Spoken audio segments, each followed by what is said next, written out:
70,000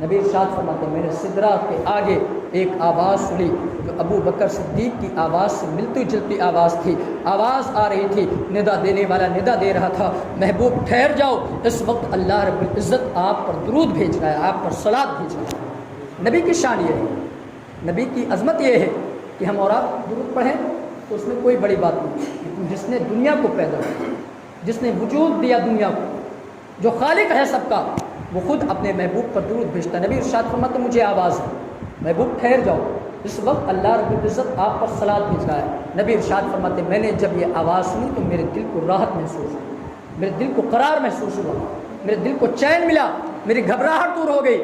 پھر نبی ارشاد فرماتے ہیں کہ جب میں آگے بڑھا یہاں تک کہ عرش اعظم پر پہنچا.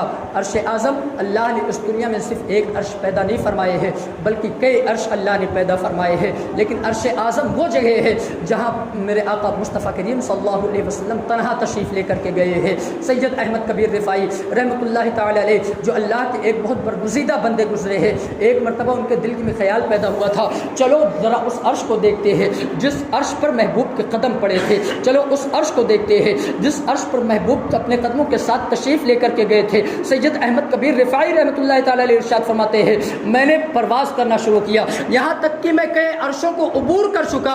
آواز آئی احمد کبیر کدھر آ رہے ہو، آواز آئی احمد کبیر کدھر کا ارادہ رکھتے ہو. احمد کبیر رفاعی فرماتے ہیں میں نے عریضہ پیش کیا، میں اس عرش اعظم کی تلاش میں نکلا ہوں جس عرش پر مصطفیٰ کے قدم گئے ہوئے تھے اور جس عرش کے مہمان مصطفیٰ جان رحمت بنے تھے. حضرت سیدنا احمد کبیر رفاعی فرماتے ہیں ندا دینے والے نے ندا دی تھی، آواز دینے والے نے آواز دی تھی. اے احمد کبیر رفاعی سن لو، اگر تم کروڑوں سال بھی پرواز کرتے رہو اس عرش کو تلاش نہیں کر سکتے ہو، اس عرش کی بلندیوں کو نہیں پہنچ سکتے ہو جس عرش پر مصطفیٰ کے قدم ناز پہنچے ہوئے ہیں، جس عرش کا مہمان مصطفیٰ جان رحمت بنے ہوئے ہیں. وہی لا مکا کے مکی ہوئے، وہی سرے عرش تخت نشی ہوئے، وہ نبی ہیں جن کے ہیں یہ مکا، وہ خدا ہے جس کا مکان ہے. اس عرش کے مہمان آقا بنے جس عرش کے بارے میں حکم ہوا تھا کروڑوں سال ایک دو سال نہیں، کروڑوں سال اگر اڑتے رہو، کروڑوں سال پرواز کرتے رہو، اس عرش کی بلندی کو کبھی نہیں پہنچ سکتے جس عرش پر مصطفیٰ کے قدم پہنچے. تھوڑے سے وقت میں مصطفیٰ کریم صلی اللہ علیہ وسلم عرش اعظم پر پہنچے. وہاں پر جب آپ پہنچے اللہ کی بارگاہ سے قریب ہوئے، ڈر محسوس ہوا، قدم روک، حکم ہوا محبوب اور قریب، محبت دیکھیے، محبوب اور قریب ہو، محبوب اور قریب ہو. اللہ کے نبی اپنے قدموں کو بڑھاتے جاتے. محبت کی کیا بات ہے، کیا جذبات ہے محبت کے. جو دنیا کو پیدا کر رہا ہو، جس نے اپنے نور سے اپنے محبوب کو بنایا ہو اور جو اس محبوب کے نور سے ساری کائنات کو پیدا کیا ہو، وہ خالق و مالک اتنی محبت فرما رہا ہے اپنے محبوب سے کہ جب بھی مصطفیٰ ایک قدم بڑھاتے پھر آواز آتی محبوب اور قریب آؤ. مصطفیٰ پھر قدم بڑھاتے پھر آواز آتی محبوب اور قریب آؤ. مصطفیٰ پھر قدم بڑھاتے پھر آواز آتی محبوب اور قریب آؤ. میرے نبی ارشاد فرماتے ہیں میں اتنا قریب ہو گیا اپنے رب کی ذات سے جیسے آپس میں دو کمانیں ملا کرتی ہے، یعنی بہت قریب ہو گیا. وہاں حکم ہوتا ہے محبوب لائے کیا ہو، اس لیے کہ جب کوئی کسی محبوب سے ملنے جایا کرتا ہے، کوئی عاشق ہو اپنے محبوب سے ملنے جایا کرتا ہے تو اس کے لیے تحفے لے کر کے جایا کرتا ہے، تحائف لے کر کے جایا کرتا ہے. اب یہاں تو محبوبوں کا محبوب آیا ہوا ہے، یہاں تو تمام لوگوں کا مشتاق آیا ہوا ہے. ساری کائنات جس سے محبت کرتی ہے، سارے انبیاء اور رسول جس سے محبت کرتے ہیں، سارے انبیاء اور رسول جس کا تذکرہ کرتے رہے ہو، جس کے چرچے کرتے رہے ہو، آج وہ محبوب اپنے محبوب سے ملنے کے لیے پہنچا ہے. حکم ہوتا ہے محبوب کیا لے کر کے آئے ہو، کیا تحفہ لے کر کے آئے ہو. نبی ارشاد فرماتے ہیں التحیات للہ والصلوات والطیبات، تمام عبادتیں چاہے وہ مالی ہو، چاہے وہ بدنی ہو، چاہے وہ جسمانی ہو، چاہے وہ روحانی ہو، جیسے بھی عبادتیں ہو، نبی ارشاد فرماتے اے رب وہ تمام عبادتیں تیرے لیے ہیں، اے اللہ وہ تمام عبادتیں تیرے لیے ہیں. اللہ ارشاد فرماتا ہے ایھا النبی السلام علیک ایھا النبی، اے محبوب اے نبی آپ پر سلامتی ہو. جب محبوبوں کا یہ حال دیکھا تھا، جب محبوبوں کا یہ رواج دیکھا تھا، جب اللہ کے نبی نے اتنا سنا اللہ رب العزت ہم پر سلامتی بھیج رہا ہے، ہم پر سلام بھیج رہا ہے، تو اس وقت بھی نبی اپنے ان گنہگار امتیوں کو نہیں بھولے تھے. اللہ کے نبی نے ارشاد فرمایا تھا وعلی السلام علینا وعلی عباد اللہ الصالحین، یعنی ہم پر بھی سلام ہو اور ہمارے امت کے متقیوں پر بھی سلام ہو. صالحین کا لفظ ارشاد فرما کر کے میرے آقا مصطفیٰ کریم نے صالحین کی جماعت کو الگ کر دیا ہے، لیکن جو گنہگار ہے انہیں اپنے ساتھ جوڑ لیا ہے. علینا کا لفظ جب بھی بولا جاتا ہے وہ تنہا کے لیے نہیں بولا جاتا ہے بلکہ ایک کثیر جماعت کے لیے بولا جاتا ہے. پتہ چلا اللہ کے نبی نے علینا کا لفظ استعمال کیا تھا. السلام علینا، سلام صرف ہم پر نہ ہو بلکہ ہمارے ساتھ تمام گنہگاروں پر بھی سلامتی ہو اور متقیوں پر بھی سلامتی ہو. پتہ چلا جہاں راز و نیاز کی باتیں ہو رہی تھی، جہاں تمام باتیں ہو رہی تھی، وہاں سب سے بڑی جو بات تھی وہ سب سے بڑی بات یہ تھی کہ اللہ کا نبی ہمیں وہاں بھی نہ بھولا تھا. اس لیے کہ جہاں دو چاہنے والے اکٹھے ہو جائے پھر وہ تمام چیزوں کو فراموش کر دیا کرتے ہیں، لیکن نبی کی محبت ہم گنہگاروں کے ساتھ دیکھو، اپنے رب سے ملاقات بھی ہو رہی ہے، محبوب سے محبوب مل بھی رہا ہے، لیکن اس کے باوجود وہ ہم گنہگاروں کو فراموش نہ کر بیٹھے، وہ ہم گنہگاروں کو بھولے نہیں ہے بلکہ وہاں پر بھی ہم پر سلامتی نازل کروا رہے ہیں اور پھر وعدہ لے رہے ہیں میرے اللہ تو ہمارے گنہگار امتیوں کو بخش دے لا، میرے مولا میری امت کو میرے حوالے کر دے لا. جب محبتوں کا یہ حال دیکھا فرشتوں نے تو اس وقت فرشتوں نے کہا تھا اشہد ان لا الہ الا اللہ و اشہد ان محمدا عبدہ و رسولہ. پتہ چلا اللہ رب العزت نے اپنے محبوب کو وہ شان عطا فرمائی ہے کہ محبوب نے اپنی آنکھوں سے اپنے ماتھے کی نگاہوں سے اپنے رب کو دیکھا ہے. میرے نبی ایک حدیث پاک کے اندر ارشاد فرماتے ہیں میں نے اپنے رب کو بہتر صورت میں دیکھا. اگر ہم مان لینا ہمارا عقیدہ یہ ہو جائے کہ اللہ جسم والا ہے، صورت والا ہے، تو ہم کافر ہو جائیں گے. اس لیے کیونکہ اللہ جسم و جسمانیت سے پاک ہے. اللہ جسم والا نہیں ہے، ہم مان نہیں سکتے اللہ جسم و جسمانیت سے پاک ہے، لیکن نبی ارشاد فرما رہے ہیں میں نے اپنے رب کو اپنی آنکھوں سے بہتر صورت میں دیکھا، بہتر صورت میں بہتر حال میں دیکھا ہے. محبوب وہ ہے جو ہر حال میں اپنے رب کو دیکھے. ہماری کیا مجال ہے، ہماری کیا حیثیت ہے، صرف یہ نبی ہی کی شان تھی کہ اللہ نے آپ کو مقام عطا فرمایا ہے، اللہ نے آپ کو رتبہ عطا فرمایا ہے. یہ جو رات جا رہی ہے یہی وہ رات ہے جس رات میں آپ نے تھوڑے سے وقت کے اندر، قلیل سے وقت کے اندر آپ نے عرش اعظم کا سفر طے کیا تھا. اسی سفر میں آپ نے جنت کو بھی دیکھا، اسی سفر میں آپ نے جہنم کا بھی مشاہدہ فرمایا، اسی سفر میں آپ سود خوروں کے باروں میں سود خوری کیا کرتے ہیں، جو حرام کھایا کرتے ہیں. اللہ کے نبی نے ارشاد فرمایا تھا میں نے کچھ لوگوں کے پیٹ کے اندر آگ کے گولے دیکھے تھے. جبریل سے پوچھا تھا جبریل یہ بتاؤ آخر یہ کون سے لوگ ہیں جنہیں جہنم کے اندر اتنا سخت عذاب دیا جا رہا ہے؟ تو اس وقت جبریل امین نے کہا تھا یا رسول اللہ یہ وہ لوگ ہیں جو غریبوں کا حق کھا لیا کرتے ہیں، جو یتیموں کا حق کھا لیا کرتے تھے، جو سود خورے کیا کرتے تھے، جو حرام چیزیں کھا لیا کرتے تھے. حضرات کی تمام باتیں انشاءاللہ جمعہ کے دن بھی اس پر تھوڑی بہت گفتگو کی جائے گی. سفر معراج کا تعلق تو بہت بڑا ہے، ہم نے جو مختصر کر کے آپ کے سامنے رکھ دیا ہے یہ صرف بتانے کی کوشش یہ ہے کہ آج کی جو رات ہے یہ بڑی عظمتوں والی رات ہے، بڑی برکتوں والی رات ہے. اس رات کو یوں ہی ضائع نہ کرے، اس لیے کہ ایک روایت کے اندر آیا ہے کہ اس رات میں جو عبادتیں کیا کرتا ہے، جو نیکیاں کیا کرتا ہے، پروردگار عالم اسے 100 سال کی نیکی کا ثواب عطا فرمایا کرتا ہے. کہیں کہیں تو آیا ہے اللہ رب العزت اسے 1000 سال کا بدلہ عطا فرماتا ہے. کہیں آیا ہے اللہ بے شمار نیکیاں عطا فرماتا ہے. آپ اس رات کی نعمتوں کا اندازہ نہیں لگا سکتے ہیں، آپ اس رات کی برکتوں کا اندازہ نہیں لگا سکتے ہیں. صرف اپنے رب کی رحمتوں سے امید رکھ کر کے اپنے رب کی بارگاہ میں سر بسجود ہوئیے، اس سے دعائیں مانگیے، اس سے اشک بار آنکھوں کے ساتھ آپ اپنے گناہوں کی تلافی کیجیے، اپنے گناہوں سے استغفار کیجیے. امید رکھے وہ کریم رب ہے جس نے اس دنیا کو پیدا کیا ہے، وہ رحیم مولا ہے جس نے بخشش و مغفرت کا وعدہ فرمایا ہے. وہ خود ہی ارشاد فرماتا ہے ان اللہ غفور الرحیم، بے شک اللہ بخشنے والا اور رحم فرمانے والا ہے. وہ خود ہی ارشاد فرماتا ہے انہ کان توابا، بے شک اللہ توبہ کو قبول فرمانے والا ہے. وہ خود ہی ارشاد فرماتا ہے لوجد اللہ کان توابا الرحیم، اللہ رب العزت ان قریب تمہاری توبہ کو قبول کرنے والا ہے اور رحم فرمانے والا ہے. اللہ نے اس طریقے سے اپنی ذات کے بارے میں ارشاد فرمایا ہے. خود ہی ارشاد فرماتا ہے یا ایھا الانسان ما غرک بربک الکریم، اے انسان کس چیز نے تجھے اپنے کریم رب کی بارگاہ سے غافل کر دیا ہے، یعنی دور کر دیا ہے. اب بھی وقت ہے اپنے کریم رب کی بارگاہ میں آؤ. ایسے راتیں بار بار میسر نہیں ہوتی ہے. نہ جانے کتنے لوگ پچھلے سال اس رات میں ہمارے ساتھ موجود تو تھے لیکن آج ان کی زندگی نے ان کے ساتھ وفا نہیں کیا ہے، وہ اس دنیا سے جا چکے ہیں. اب انہیں یہ برکتیں دوبارہ نہیں ملنے والی ہے، انہیں یہ رحمتیں دوبارہ نہیں ملنے والی ہے. ہماری زندگی کا بھی کوئی بھروسہ نہیں ہے. یہ سانس کی ڈورے کب ٹوٹ جائے، یہ سانسوں کا بندھن کب ٹوٹ جائے، ہماری زندگی کب ہمارا ساتھ چھوڑ دے. یاد رکھے زندگی کی مدت تو اتنی مختصر ہے. ایک مرتبہ میرے آقا مصطفیٰ کریم نے صحابہ کرام کے مجمع میں پوچھا تھا اے میرے صحابہ یہ بتاؤ تمہیں اپنی زندگی کا کتنا بھروسہ ہے؟ ایک صحابی نے عرض کیا تھا یا رسول اللہ ہم 2 رکعت نمازیں پڑھ رہے ہو،